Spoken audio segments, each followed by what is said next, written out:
Assalamualaikum, hai Energizen, senang sekali kita bisa kembali hadir di episode ketiga podcast SRE UII.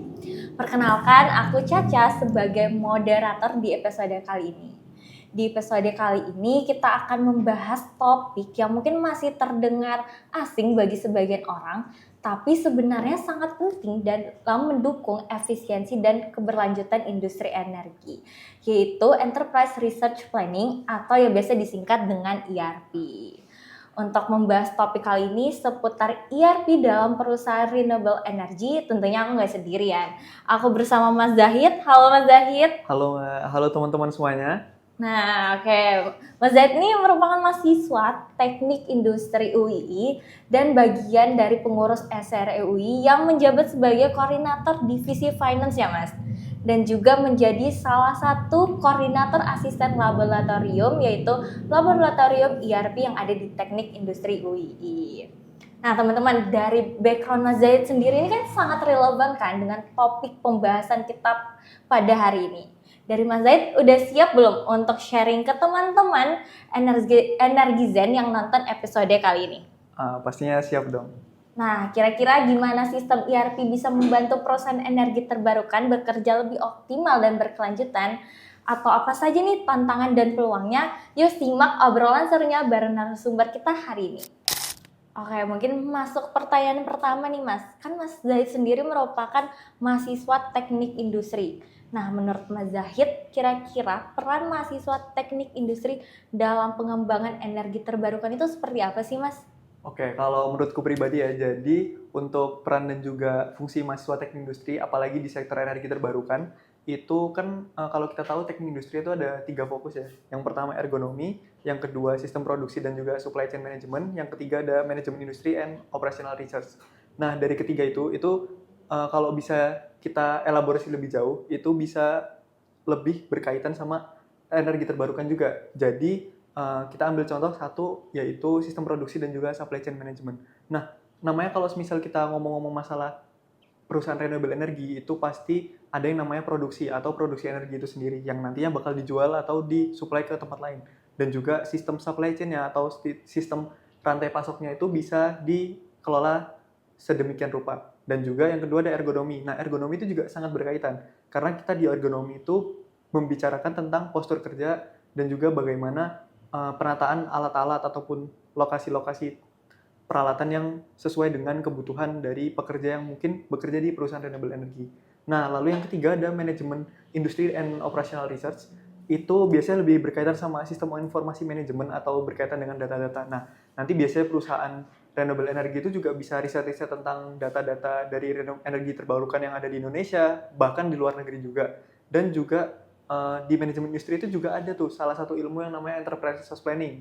Nah, ERP atau biasa disingkat ERP. Nah, ERP itu sendiri itu merupakan salah satu tools lah yang bisa digunakan juga di perusahaan renewable energy kayak gitu.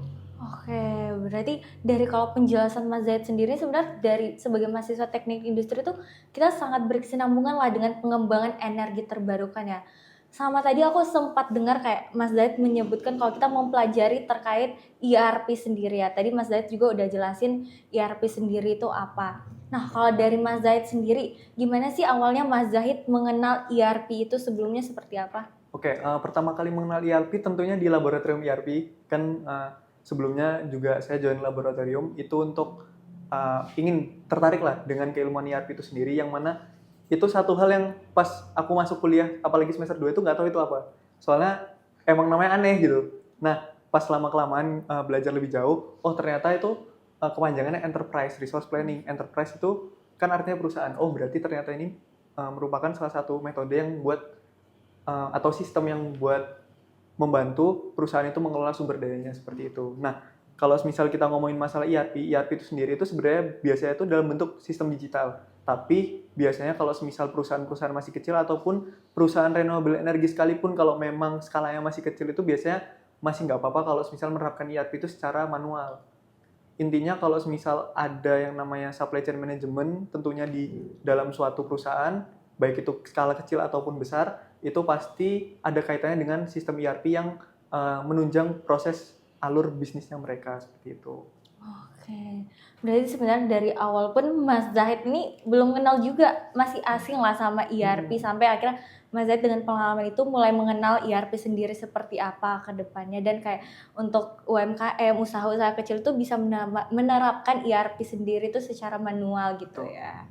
Nah, berarti kan kalau tadi di teknik industri sendiri belajar terkait ERP, kemudian tadi Mas Zahid juga menjadi salah satu asisten gitu ya di ERP. Nah, kira-kira kalau mata kuliah atau proyek yang pernah Mas Zahid jalani terkait ERP sendiri tuh pernah atau gimana? Kalau mata kuliah sendiri tentunya di teknik industri itu ada mata kuliah Enterprise Resource Planning atau ERP itu sendiri. Nah, itu lebih ke arah kita belajar bagaimana dasaran-dasaran dari ERP itu sendiri. Dan setelah kita mempelajari dasarannya, nanti kita menerapkan di software. Salah satu software yang digunakan itu ada SAP.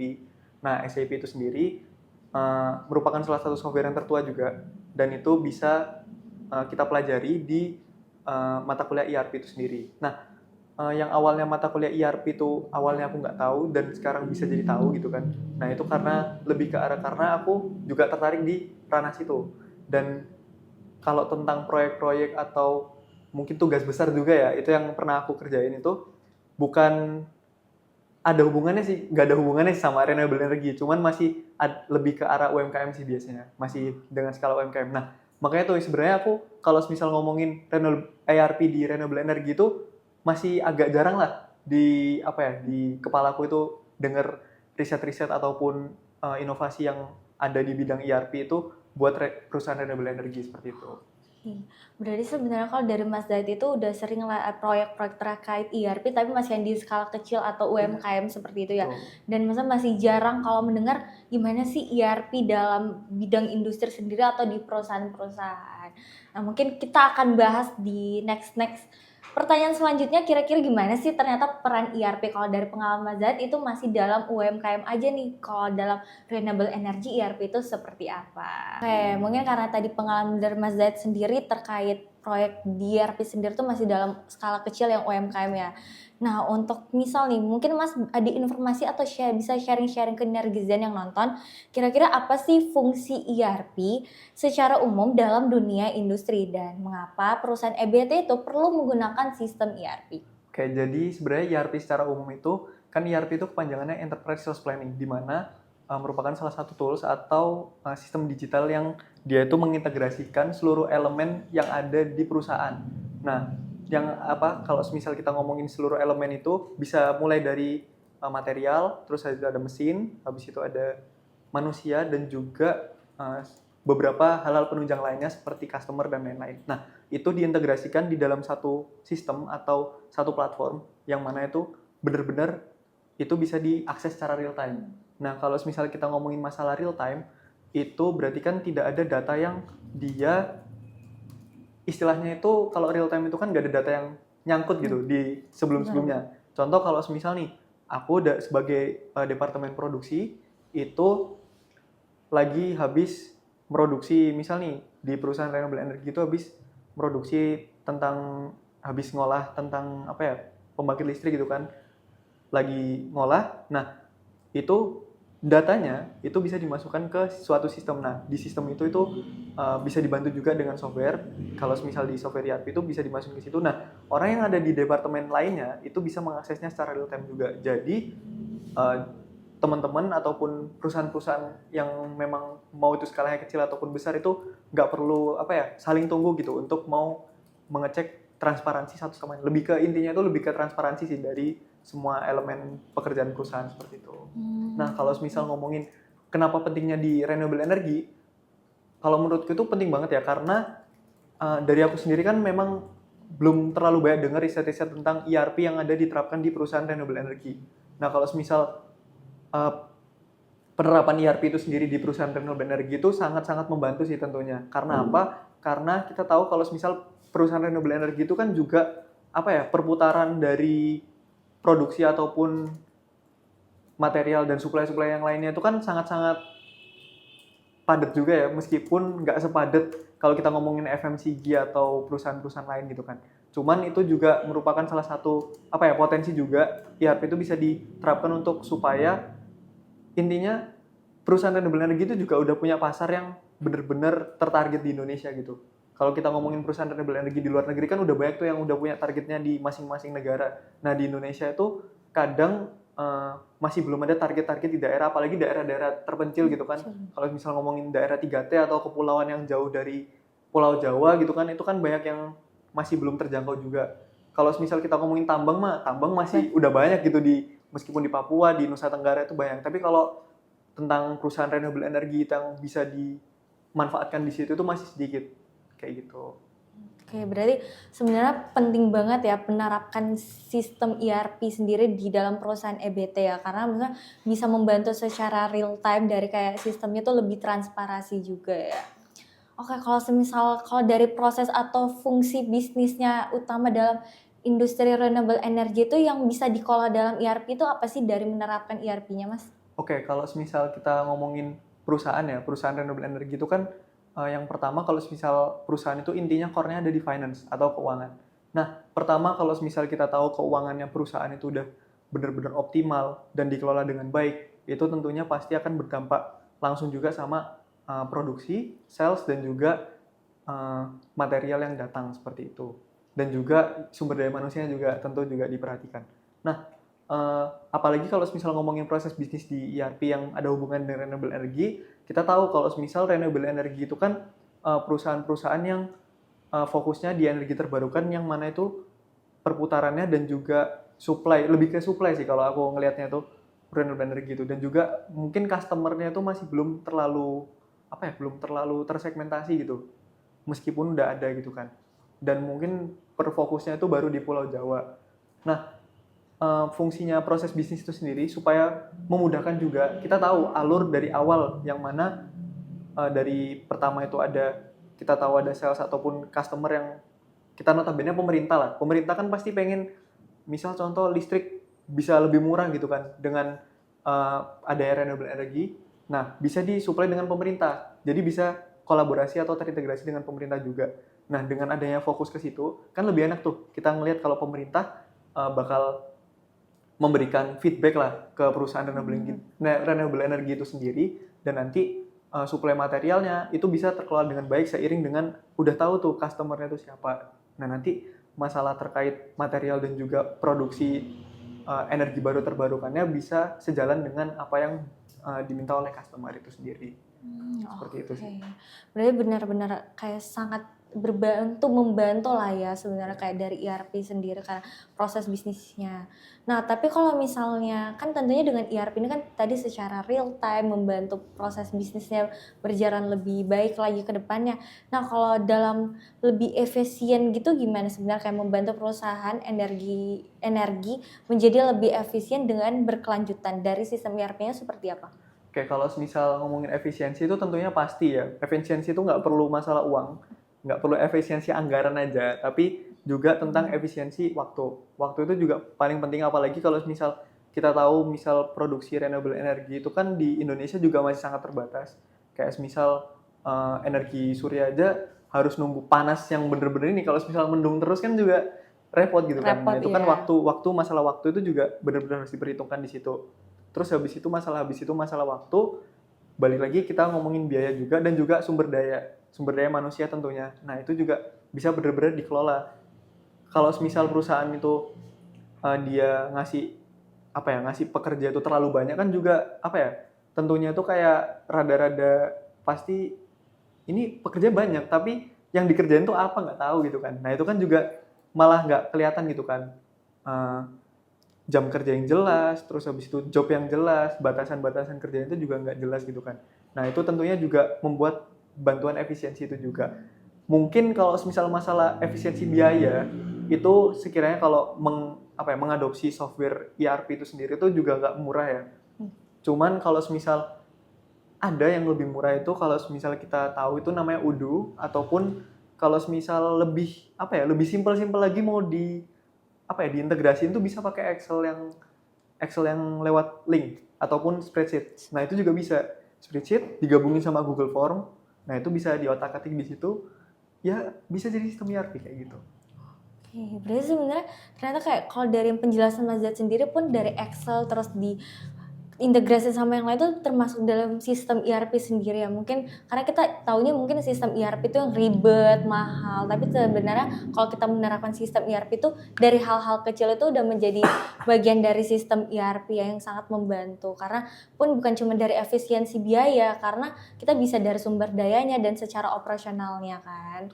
Benar, walaupun investasinya mahal untuk menggunakan ERP sendiri, pasti kan nanti bakal berguna dan lebih efisien untuk perusahaannya sendiri ya. Betul. Oke, nah kira-kira nih Mas, di ERP sendiri itu tuh ada kayak pembagiannya tersendiri itu seperti modul-modulnya atau enggak? Nah, kalau masalah modul tuh pasti ada, apalagi yang kita pelajarin selama kuliah gitu kan. Nggak cuma di teknik industri aja, tapi di jurusan lain tuh kayak misal manajemen, akuntansi itu kan juga belajar. Nah, itu biasanya kalau di teknik industri itu fokusnya 6 modul aja sih. Tapi itu sebenarnya lebih banyak dari itu. Contohnya kalau misal yang pertama itu sales and distribution. Nah, sales and distribution itu lebih berkaitan dengan penjualan juga pendistribusian. Nah, kalau kita hubungin dengan renewable energy, perusahaan EBT itu juga yang seperti yang aku omongin sebelumnya, dia bisa tahu sales penjualannya tuh bisa ke segmen pasar yang mana aja, dan juga penjualannya tuh bisa tahu kalau misal ini tuh berdasarkan forecasting yang kemarin tuh kayaknya cocok nggak sih ke customerin lagi gitu kan, kita fokusin ya, kita kasih promosi ke customerin lagi, cocok nggak. Terus kalau masalah pendistribusian itu lebih ke arah buat mantau, apalagi pasokan EBT yang misal khususnya ke pemerintah itu kan kadang susah dipantau gitu kan, yang misal kalau misal kurang dari, ada yang kurang gitu kan, kita kan juga nggak bisa langsung tahu gitu kan, dari apalagi meskipun perusahaan juga udah menerapkan beberapa software tapi kadang masih kurang optimal seperti itu. Terus yang kedua ada material management. Nah, material management itu lebih ke arah bagaimana kita mengelola material atau bahan baku yang dipunya gitu kan. Apalagi kalau di perusahaan renewable energy itu kan biasanya bahan bakunya itu kan dari apa ya, dari energi yang dipunya bumi gitu kan. Apalagi khususnya di Indonesia. Nah, itu sebagai bahan bakunya atau itu sebagai material. Jadi material tuh nggak melulu harus misal kita ngomongin bahan-bahan mentah kayak misal ayam mentah, terus habis itu kan memang fokusnya buat makanan gitu kan. Nah, bahan-bahan mentah itu juga bisa ada fokusnya di tempat lain, contohnya kayak di EBT itu juga. Terus habis itu masalah dengan pengelolaan dari stok-stok energi yang udah diolah itu kan juga bisa masuk ke material management. Terus ada yang ketiga yaitu production planning. Nah, production planning ini lebih ke arah perencanaan produksi, di mana perusahaan EBT juga bisa nerapin ini untuk nge-maintain atau ngelola apakah produksi ini perlu diimprove atau enggak. Terus habis itu bagaimana kita ngerencanain produksi, misal produksi di perusahaan geothermal gitu kan. Nah, di perusahaan geothermal ataupun perusahaan pembangkit listrik tenaga surya gitu kan, itu bisa tahu gitu kan, aku kayaknya mau produksi ini selama berapa, misal alatnya ini bisa memproduksi energi listrik, pasokan energi listriknya berapa lama gitu kan. Nah, itu bisa dibantu di situ, atau bahasanya tuh kayak di schedule jadwalnya tuh seperti apa. Terus habis itu yang keempat ada financial accounting. Aku gabung aja sama yang namanya controlling ya, atau manajemen accounting, itu berkaitan sama keuangan, di mana keuangan perusahaan itu bisa ditulis di situ. Dan apa ya, kayak kalau misalnya kita ngomongin perusahaan yang skalanya kecil tuh pasti nulis transaksi itu kan ya udah satu ini aja, nggak ada detail-detailnya apa. Tapi kalau misal diterapin dengan sistem ERP itu pastinya lebih detail dan juga bisa lebih membantu, apalagi perusahaan EBT itu supaya keuangannya itu tidak jeblok lah. Apalagi kalau kita ngomongin energi itu kan uangnya pasti besar lah. Orang misal tambang aja duitnya gede gitu kan. Energi juga pasti sama-sama bahan-bahan alam yang menghasilkan uang gitu kan. Terus habis itu human capital management itu berkaitan sama pengelolaan sumber daya manusia. Nah, tentunya kan pasti perusahaan, apalagi perusahaan EBT ada pekerjanya. Nah, gimana caranya kita ngasih training juga itu kan ke pekerjanya. Apalagi bukan kadang sih, emang kayaknya perusahaan di Indonesia juga, perusahaan EBT di Indonesia masih belum semuanya pekerjanya itu kompeten dengan sesuai standar internasional mungkin ya. Nah, itu juga bisa dibantu dengan modul human capital management seperti itu. Sebenarnya masih ada yang lain sih, cuman kayaknya terlalu banyak ya nanti kalau dijelasin. Oke, berarti sebenarnya pun dari modul ERP ini sebenarnya banyak gitu ya, cuman mungkin dari beberapa yang tadi udah Mas Zaid sebutkan dari sales and distribution sampai tadi HCM ya.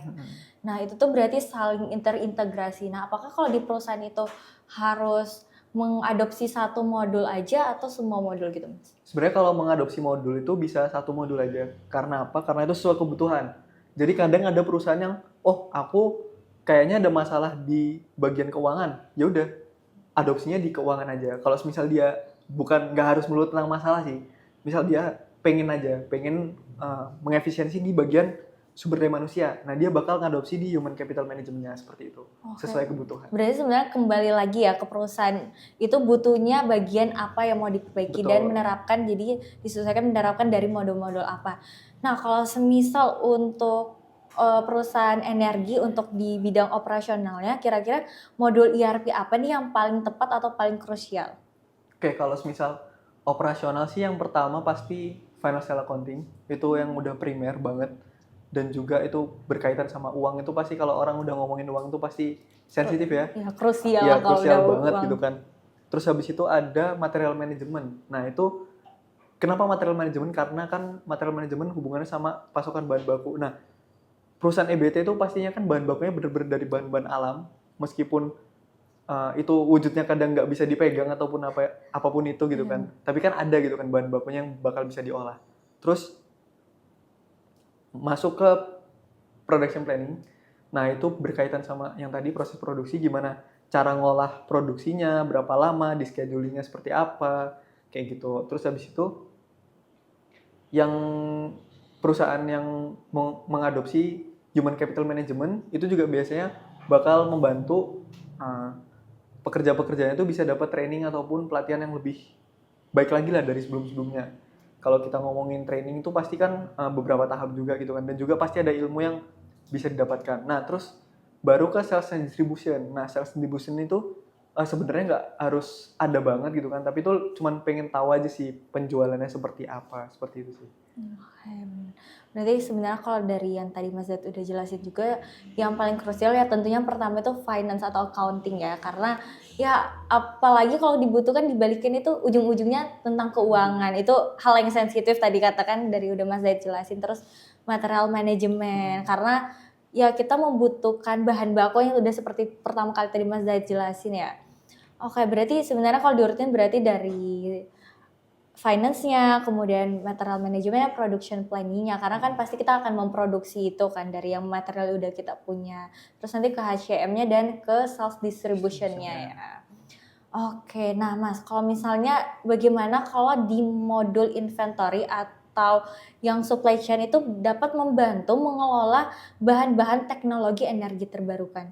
Nah, itu balik lagi ke bagian material management tadi. Jadi inventory itu kan kayak penyimpanan ya. Nah, contohnya kalau semisal kita tahu penyimpanan bahan bakunya itu kalau semisal di perusahaan EBT itu kadang semisal nih ada di satu tempat, satu lokasi yang memang udah dibagi-bagi per pasokan bahan baku energinya. Nah, itu nanti kan lebih mudah gitu kan kalau semisal kita dikelola, kita tahu stoknya defisit nggak. Kalau semisal kita ngomongin stoknya defisit pasti kan kalau misal kita kadang itu kan kalau di perusahaan di perusahaan itu kan ada jalurnya sendiri-sendiri ya. Misal yang dari bahan baku yang ada di sini jalurnya ke sini, yang di sini ada jalurnya ke sini. Nah, yang di sini nih defisit atau stok bahan bakunya tidak memenuhi. Nah, itu nanti bakal menghambat proses yang ada di sini gitu kan. Makanya gimana caranya kita tahu oh ini tinggal segini atau udah. Biasanya tuh kalau misal ada indikator, kalau contohnya indikator bensin lah. Bensin kan pasti ada indikator yang udah mendekati low yang empty itu kan pasti ada ada warningnya lah. Nah itu juga kayak gitu. Itu ibaratnya juga membantu pengelolaan inventorinya juga seperti itu. Ya, berarti sebenarnya kayak untuk warning biar kita tahu apakah juga stoknya itu masih ada atau enggak. Nah tadi ya membahas tentang ERP untuk khususnya di perusahaan energi. Nah itu tuh kan kayak melihat atau mendengar penjelasan kayak untuk perusahaan yang gede atau kayak sistem ERP itu tadi sempat disebut mahal penerapannya. Nah kira-kira ada nggak ya perusahaan dari ERP sendiri ini cocok untuk perusahaan energi kecil yang ada di Indonesia? Kayak dia tuh cocok atau enggak menerapkan ERP? Oke, kalau misal ngomongin cocok sih semua cocok sih. Karena sebenarnya kalau ngomongin sistem ERP diterapkan mahal tuh enggak, yang mahal itu softwarenya kadang ya. Yang mahal tuh kadang software-nya.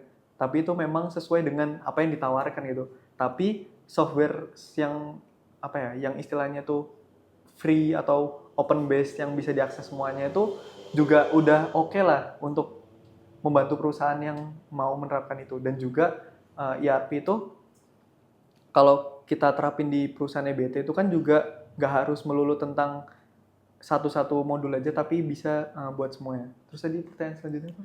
Cocok atau enggak berarti tadi cocok. Kalau misalnya sistem itu seperti apa kalau misalnya untuk perusahaan kecil?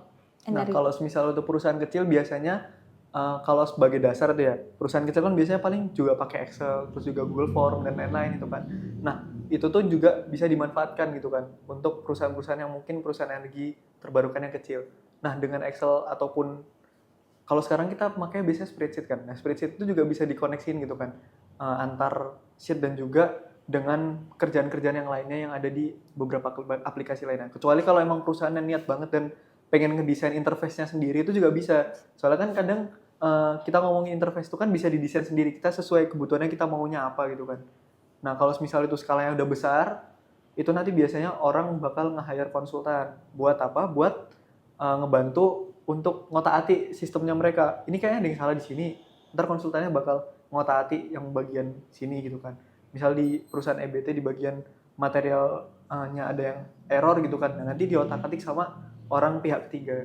Tapi itu kalau misal skala perusahaan udah besar sih biasanya. Oke, berarti sebenarnya ERP itu kembali lagi teman-teman bisa untuk mau perusahaan kecil, sedang ataupun nanti udah besar itu fleksibel ya, berarti ERP ini bisa disesuaikan aja sama perusahaan dari energi tersebut. Betul. Nah, kalau misalnya nih, kalau Mas Zahid membuat studi kasus, kira-kira modul ERP apa yang dari Mas Zahid ingin fokuskan? Terus kenapa tuh Mas? Oke, studi kasusnya dalam konteks apa dulu? Energi terbarukan mungkin? Oke, dalam energi terbarukan masih balik lagi ya ke yang tadi, yaitu tentang kalau misal kita tahu nih, kita ambil contoh ada satu perusahaan energi terbarukan yang dia punya masalah tentang keuangan. Karena apa? Karena misal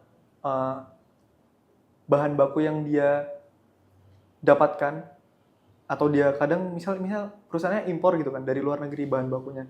Nah, itu kan bakal apa ya, biaya impor itu kan mahal. Nah, misal kita ngomongin biaya impornya mahal, kita harus mikirkan tuh keuangannya kayak gimana. Tapi ternyata perusahaan ini tuh keuangannya malah lama-lama menurun gara-gara dia impor-impor terus. Nah, solusinya apa? Nah, ERP itu juga bisa dipakai buat kayak misal tadi riset, nggak harus ERP sih, maksudnya kayak segmen-segmen lain tentang operational research itu juga bisa dimasukin ke situ. Buat apa? Buat dari perusahaan tuh riset tempat-tempat lain di Indonesia yang bisa ada pasokan energi itu sendiri daripada dia harus ngambil dari luar negeri misalkan. Nah, kita tahu kan kalau potensi-potensi yang tinggi itu nggak cuma di Pulau Jawa aja, kayak misal di Sumatera, Kalimantan tuh juga besar. Iya, Terus juga Nusa Tenggara itu juga besar banget gitu kan. Itu juga bisa dimanfaatkan. Tapi mungkin teknologi yang diadaptasi itu masih minim sih karena pusat bikinnya tuh di Jawa, industrinya di Jawa dipindahin ke Nusa Tenggara kan butuh akomodasinya juga gitu sih. Benar, berarti kalau lebih ke finance-nya juga sih ya Mas. Karena ya kembali tadi ya, karena kita perlu penting karena dari akomodasinya pun itu pasti susah kalau misalnya pun yang ada di Indonesia ya. Kalau misal dari tantangannya sendiri dalam mengimplementasikan ERP itu ada nggak sih Mas, kalau apalagi khususnya perusahaan energi? Kira-kira kalaupun ada gimana tuh ngatasinnya? Oke, kalau misal tantangan tuh pasti sumber daya manusia sih. Soalnya sekalipun mahasiswa itu kadang belajar tentang keilmuan ERP ataupun sebenarnya nggak keilmuan ERP sih. Keilmuan ERP secara dasar tuh masih sedikit lebih mudah dipelajarin daripada tentang softwarenya. Kalau misal ada perusahaan yang udah udah berkomitmen nih mengimplementasiin software ERP di perusahaan EBT-nya mereka harus berkomitmen juga untuk ngelatih tenaga kerjanya atau nge-hire orang gitu kan, supaya bisa mengoperasikan software tersebut gitu kan. Karena kalau sudah mengadopsi software tersebut pastinya ada keilmuan ataupun kayak kemampuan lain lah yang harus ditanamkan supaya bisa terjalankan kayak gitu sih.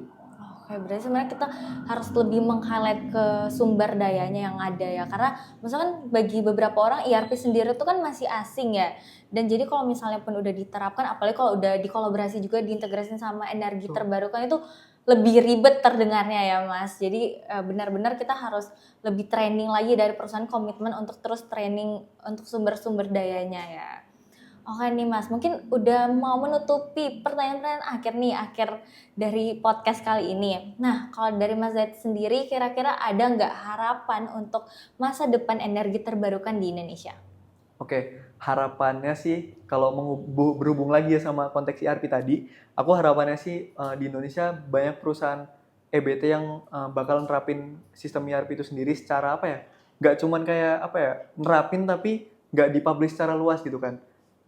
Dan juga banyak riset-riset mahasiswa juga yang bisa neliti ke tempat-tempat perusahaan yang tentang energi baru terbarukan. Apalagi riset-riset tentang ERP itu sendiri kan banyakan itu di perusahaan-perusahaan kayak pasokan ini sih, pasokan makanan ataupun biasanya tuh perusahaan-perusahaan consulting gitu kan. Nah itu kan apa ya, udah umum lah kalau misal di ranahnya manajemen dan lain-lain. Karena kita di sini ranahnya lebih ke arah energi. Energi itu kan juga berhubungannya dengan keilmuan sains kan.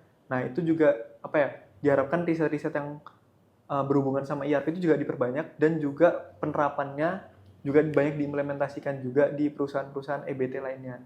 Kayak gitu sih. Berarti harapan Mas Zaid sendiri pun lebih kayak dari banyaklah perusahaan lainnya yang menerapkan sistem ERP khususnya di perusahaan energi ya. Oke, khususnya di Indonesia sendiri teman-teman. Nah, kalau peran teknologi informasi seperti ERP itu dalam mencapai target energi hijau itu seperti apa Mas? Seberapa penting? Oke, kalau seberapa penting dari 0 sampai 10 ya. Kalau misal adopsi teknologi untuk menunjang energi hijau atau misal ngomongin net zero emission gitu kan, itu benar-benar 10 banget karena kita tahu kalau misal bumi ini kan udah global boiling ya, udah bener-bener apa ya, ya istilahnya kalau udah panas nih, udah mendidih banget gitu. Nah itu kan bener-bener apa ya, urgent juga gitu kan. Dan kadang kita perusahaan-perusahaan energi itu pengen improve gitu kan, pengen dia itu bisa ngebantu gimana caranya itu nurunin dari global boiling ke global warming lagi. Jangan langsung dari global boiling ke apa ya, santai-santai aja gitu, nggak ada warmingnya gitu kan. Nah itu bener-bener harus komitmennya bener-bener tinggi dan juga perusahaan itu diharapkan juga kalau misal dia nge-implementasin sistem baru untuk mengevaluasi sistem mereka, itu juga apa ya, bener-bener sangat membantu mereka. Karena apalagi evaluasi tahunan sih, kayak misal ini di luar konteks renewable energy ya. Misal aku pas itu ada tugas yang ke tempat konveksi gitu kan. Mereka itu cerita kalau misal di akhir tahun tuh ada evaluasi yang bener-bener sampai ke dalam-dalamnya dan tahun depannya tuh perubahannya kayak langsung 180 derajat. Kayak udah bener-bener misal nih dari 100% jadi 110%, bukan itu, tapi dari 100% jadi 200%. Kayak udah bener-bener nge-turn yang awalnya kayak gini jadi kayak gitu yang lebih baik gitu kan. Nah, harapannya juga di perusahaan renewable energy itu juga bisa kayak gitu, apalagi khususnya di Indonesia seperti itu. Berarti sebenarnya pun perubahan itu sangat penting dalam melakukan implementasi sistem seperti ERP sendiri ya.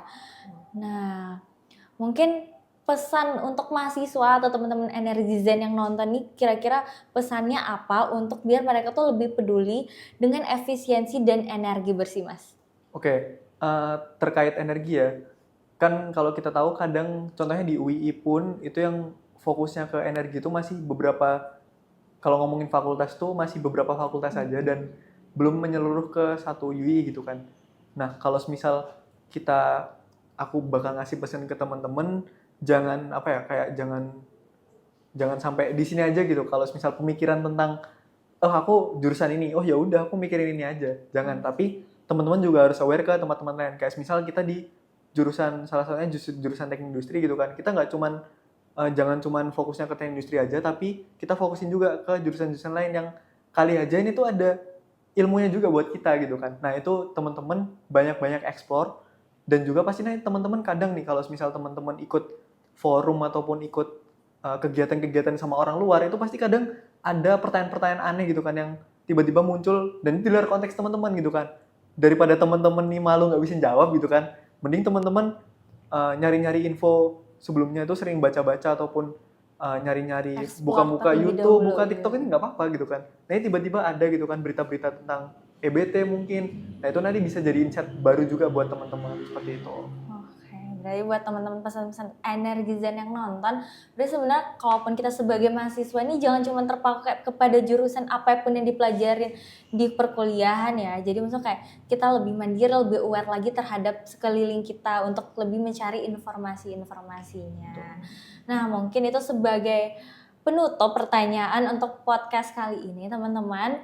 Terima kasih Mas Zahid sudah sharing ke teman-teman Energizen yang nonton. Semoga teman-teman yang nonton bisa mendapatkan informasi yang baik dan pengetahuan yang baru. Nah, mungkin kalau misalnya teman-teman punya pengalaman atau pengetahuan terkait ERP sendiri, penerapan ERP sendiri dalam perusahaan renewable energy itu seperti apa, teman-teman bisa sharing juga di kolom komentar.